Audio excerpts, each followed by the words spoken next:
warahmatullahi wabarakatuh. Kembali berjumpa dengan saya Hersun Arif dari Forum News Network.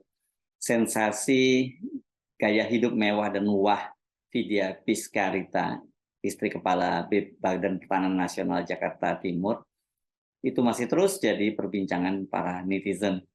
Makin dikuliti detailnya itu makin membuat netizen melongo sekaligus marah. Fakta terbaru yang diungkap netizen malah lebih heboh lagi. Ini soal harga anting berlian yang dipakainya saat berpose di kota Paris, Prancis, itu ternyata tembus miliaran rupiah. Bikin panas dingin, begitu salah satu media menyebutnya. Apalagi bila dikaitkan dengan realitas kehidupan mayoritas rakyat Indonesia yang kini hidupnya makin susah.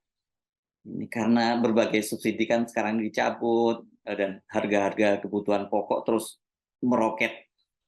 Nah, ini ada istri seorang aparatur sipil negara, jabatannya nggak tinggi-tinggi amat, cuman kepala BPN, Kepala Badan Pertanahan Nasional setingkat Kota Madya di Jakarta, ini Jakarta Timur, itu gayanya kok kayak para crazy rich gitu ya.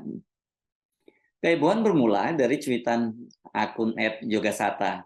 Ini dia bertanya kepada akun Partai Sosmed. Akun @partai sosmed ini memang selama ini paling rajin dia bongkar seputar Vidya Piscarita ini. Yoga Sata bertanya begini, kalau itu apa ya? Sepertinya mahal juga, kata dia sambil mengunggah screenshot foto Vidya Piscarita ketika jemarinya itu menyibak rambut sekitar telinga dan terlihat anting berlian yang dikenakan menggelantung dengan anggunnya di telinganya. Foto ini kelihatannya di screenshot dari status akun partai sosmed yang mengunggah foto Vidya Piscarita di kota Paris, Prancis dengan latar belakang menara Eiffel yang ikonik. Saat itu Vidya tampil sangat anggun dengan blouse terusan warna hitam dan menenteng tas tangan warna hitam juga. Saat itu fokus netizen hanya pada tas tangan warna hitam dari brand ternama nih, brand Hermes ya.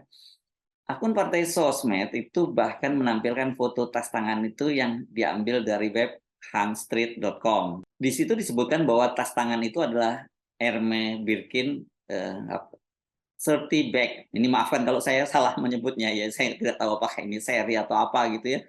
Pokoknya Hermes Birkin deh gitu ya.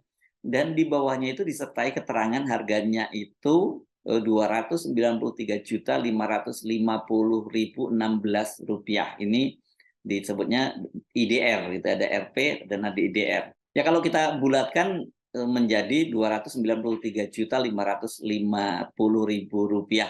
Dan pada unggahan dari Sabtu tanggal 11 Maret 2023 itu akun @partai_sosmed mencuit sambil meledek netizen. Mahal juga harga tas istri Kepala BPN Jakarta Timur Sudarman Hardja Saputra ini. Bisa jadi lebih mahal dari rumah KPR-mu. Ya ini kalau dibandingkan dengan harga rumah yang 60 meter persegi tanahnya, saya kira ya memang lebih mahal ya, apalagi kalau ini di daerah pinggiran-pinggiran kota gitu. Nah rupanya unggahan akun partai sosmed dan pertanyaan akun sang pejuang @yogasata inilah langsung disambar oleh akun Bang Edi. Ini akun Bang Edi ini adalah akun cetan biru dengan follower 23.600 ya. Akun Bang Edi itu mencuit begini, itu yang di Kuping kalau utuh bisa beli 30-40 tas Hermes utuh sih. Tidak jelas apa yang dimaksud dengan utuh itu. Apakah maksudnya sepasang dan tas Hermes seri apa yang dia maksud?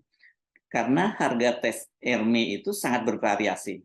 Kalau kita melihat harga tas Hermes yang dipakai oleh Erni Mike Torondek, ini istri pejabat pajak yang sudah dipecat, Rafael Alun Trisambodo, itu harganya bisa tembus antara 450 sampai 500 jutaan per piece-nya. Tapi kalau lihat foto-fotonya ini dia tas tenteng ya, sementara tas yang yang digunakan tas tangan. Nah, saya nggak tahu deh, Anda terutama emak-emak yang lebih ngerti soal tas ini untuk membedakan semacam itu. Buat saya sih sama aja, dan buat saya nggak ada keren-kerennya juga sih.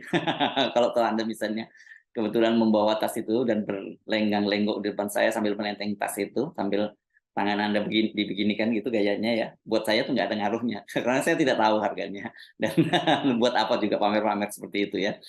Oke lah, kita gunakan saja data yang disodorkan oleh akun partai sosmed.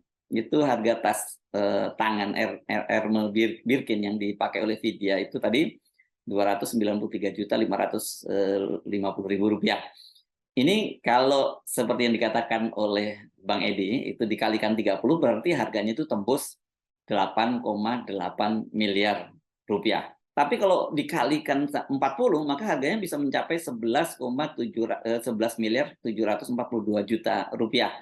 Itu kita ambil kelihatannya harga yang lumayan rendah itu ya, 293 itu bukan atau moderate ya. Ada yang 100-an juta, ada yang sampai 500-an juta. Tapi saya kira ini yang harga moderate lah 293 juta.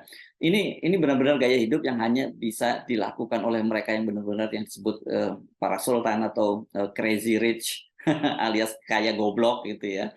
Apakah data yang disampaikan oleh akun Bang Edi itu valid? Bang Edi, seperti disebut oleh akun Partai Sosmed, adalah seorang juragan berlian.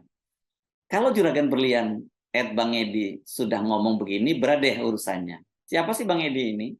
Bang Edi ini nama aslinya, kalau saya lihat ini adalah Edi Hermanto. Ini seorang pedagang berlian di Jakarta. Namanya cukup dikenal oleh para netizen karena, dan saya kira pasti di kalangan para penyuka berlian ya. Karena dia ini juga cukup eksis di dunia maya.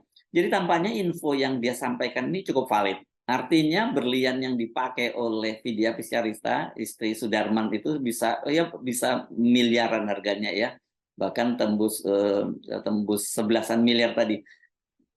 Nah, persoalannya sekarang kalau meminjam istilah Menteri Keuangan Sri Mulyani soal azas kepatutan dan kepantasan, apakah pantas itu patutkah dan pantaskah istri seorang aparatur sipil negara sekelas Kepala Badan Pertanahan Jakarta Timur itu punya harta yang begitu wow. Bukan hanya tas dan anting berliannya yang disoroti oleh netizen itu, tapi kan gaya hidupnya yang mewah dan wah.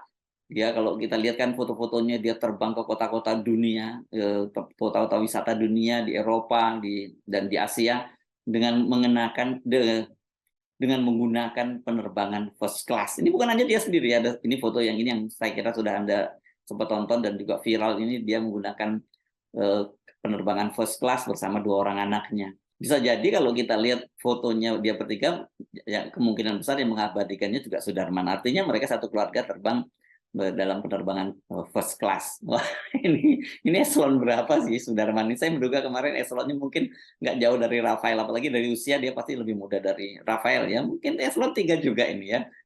Eselon ketiga Indonesia, tapi bisa pakai anak istrinya terbang dengan penerbangan first class, mengunjungi kota-kota dunia dan gaya hidup jet set ini. Negara kita betul-betul gemah ripah loh jinawi.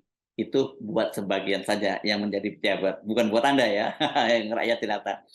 Rasanya memang nggak patut dilakukan oleh istri seorang aparatur sipil negara ya. Namun sebelum kita mengadili lewat pers atau yang disebut dengan trial by the press, kalau sekarang ini mungkin yang terjadi adalah trial by medsos, pengadilan lewat media sosial. Kita coba dengar dulu bagaimana penjelasan dari Sudarman. Menurut Sudarman, istrinya itu adalah seorang pekerja keras kecil. Dia ini dokter gigi lulusan UNAIR yang buka praktek di kawasan Cilandak di Jakarta Selatan dan juga katanya melayani prakteknya melalui online. Dan dia ini sudah menjadi yatim ketika masih berusia 6 bulan. Ayahnya katanya seorang pilot TNI Angkatan Udara yang menerbangkan pesawat Hercules. Ini pesawatnya itu jatuh ketika menabrak Gunung Sibayak pada tahun 1985. Ini berarti berapa ini 38 tahun yang lalu. Saya coba telusuri siapa pilot yang dimaksud. Kalau saya dari data-data kecelakaan pesawat Hercules yang pernah menimpa TNI AU ini yang pada peristiwa di Gunung Sibayak ini adalah ini pilotnya adalah penerbang kapten penerbang ya kapten TNI penerbang ya ini namanya Sodik ya. Ini pada waktu itu dia mengemudikan pesawat Hercules Intai ya, dia melakukan pengintaian dari Padang sampai ke Medan dan kemudian jatuh di kawasan Gunung Sibayak. Gunung Sibayak ini di kawasan Tanah Karo ya di Sumatera Utara. Jadi ketika dia meninggal, kalau betul ini ya, ini Kapten Sodik, ini dia masih seorang perwira pertama. Masih menurut Sudarman, pada usia 20 tahun, ibunya Vidya Piscarita ini meninggal dunia ketika dia masih semester 4 di Fakultas Kedokteran Gigi Universitas Airlangga, Surabaya. Jadi pada umur usia 20 tahun, dia ini sudah jadi yatim piatu. Setelah itu dia membiayai dirinya sendiri dengan menjadi model, itu berbagai produk kecantikan, sampo dan lain-lain gitu. Dan pada tahun 2000 ini kelihatannya dia menjadi modelis setelah tahun 2007 dia menjadi pemenang Miss Jawa Timur. Dia kemudian dikirim mewakili Jawa Timur untuk mengikuti ajang lomba Miss Indonesia. Tidak ada informasi menang atau kalah, tapi kelihatannya kalau lihat foto-fotonya yang ada, dia ini foto ini adalah ketika dia menjadi Miss Jawa Timur ya, tapi yang dia di Miss Indonesia sebagai juara tidak ada datanya. Dan dari kerja kerasnya itu, kata Sudarman, istrinya itu bisa punya rumah sendiri di Malang dengan 2 mobil. Itu sebelum menikah dengan dia ya. Dan Vidya ini, kata Sudarman, menikah dengan dia ketika dia masih menjadi staf BPN di kantor pusat. Ini masih cupu dan ya waktu itu ya Sudarman, karena kalau masih staf itu hebat ini. Seorang staf berani menikah dengan seorang model. Kalau kita simak dari cerita Sudarman, berarti Vidya ini menjadi model ketika dia masih di usia muda sebelum menikah dengan dia. Jadi artinya ini sekitar umur 22-an begitu ya, 20, 22 sampai 25-an gitu. Dia cukup lama ini karena sekarang usianya kalau pada tahun 85 ketika dia meninggal, ayahnya meninggal, pilot yang menabrak Gunung Sibaya itu umur dia 6 bulan, berarti kan sekarang usianya 38. Berarti ini kalau dia umur 20-an berarti 16 atau 15 tahun, 15 atau 16 tahun yang lalu lah dia menjadi model gitu. Kalau apakah dia berlanjut menjadi model sampai setelah dia menikah, kelihatannya nggak ada penjelasan, tetapi kita juga tidak cukup dengar namanya cukup eksis gitu ya. Karena nama Vidya Fiskarita ini kan jadi eksis sekarang karena tadi kehebohan foto-foto hedonis dia di berbagai kota di dunia itu. Apakah hasil kerjanya sebagai model saat masih muda itu begitu melimpah ya, sehingga bisa membiayai gaya hidupnya yang wah dan mewah sampai sekarang? Sekali lagi kalau kita mempercayai penjelasan Sudarman, ya Vidya ini membiayai gaya hidupnya yang wah itu bukan dari gaji Sudarman sebagai aparatur sipil negara yang memang tidak terlalu besar ya. BPN ini beda dengan keuangan, apalagi beda dengan pajak ya atau biaya cukai gitu, karena memang remunerasinya nggak setinggi itu, nggak tinggi-tinggi seperti yang diberikan oleh pemerintah di Departemen Keuangan. Jadi sebenarnya ya orang seperti Sudarman ini nggak pantas kalau dia jadi crazy rich gitu dan bisa membiayai gaya hidupnya. Jadi artinya ini kesimpulannya kalau memang menggunakan argumen dari Sudarman, dia membiayai sendiri hidupnya itu. Nah, sebenarnya ini kalau aparat penegak hukum ya dalam hal ini KPK menanganinya secara serius, itu sangat mudah kok untuk membuktikannya. Apakah memang betul ini Vidya Piscarita ini membiayai gaya hidupnya itu karena hasil dia sendiri atau karena jabatan dari suaminya. Tinggal digandeng PPATK, tinggal gandeng PPATK saja ya, untuk menelusuri transaksi keuangan Sudarman ini bagaimana. Apakah ada transaksi yang mencurigakan? Kalau kita lihat dari kasus Rafael, kan ini terbukti dia menggunakan 40 rekening yang terafiliasi dengan dia, yang disebut nomine. Dan transaksi yang terbesar itu ada di rekening istrinya, Erni Mike Torondek. Dan kelihatannya ini Rafael udah cukup siap nih, karena istrinya itu kan sudah disiapkan covernya itu sebagai seorang pengusaha. Dia punya bisnis properti, punya bisnis restoran di Jakarta dan Yogyakarta. Jadi pantas dong kalau transaksi sampai gede-gede banget. Tapi sebenarnya juga itu mudah dilacak. Apakah restorannya seperti apa, omset dari restorannya, bagaimana dengan perumahan dia dan sebagainya, apakah sesuai dengan transaksi yang muncul di rekening dia dan sebagainya, itu sebenarnya sangat mudah ya. Jadi hal yang sama bisa dilakukan pada Sudarman ini, karena Sudarman kan juga sudah melaporkan harta kekayaannya yang lumayan tinggi juga, belasan miliar juga, dan dengan cara begitu, kalau tadi dilakukan seperti itu tidak ada lagi fitnah ya di antara kita, karena jujur sekarang ini Sudarman dan Vidya Piscarita itu babak belur ya, dihajar oleh netizen, dan sekarang akun-akun yang menampilkan gaya hidup dia itu sudah menghilang, sudah digembok mungkin ya, dan tetapi kan sudah terlanjur di screenshot oleh para netizen. Tetapi dengan cara begitu tadi saya sebut tidak ada lagi fitnah di antara kita, tapi sekaligus juga tidak ada dusta di antara kita, sehingga Sudarman bisa membuktikan bahwa apa yang dilakukan oleh istrinya itu ya patut.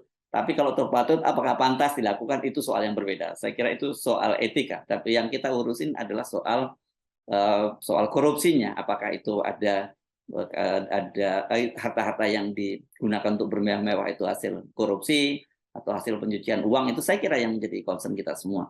Saya Arif, sampai jumpa lagi. Wassalamualaikum warahmatullahi wabarakatuh.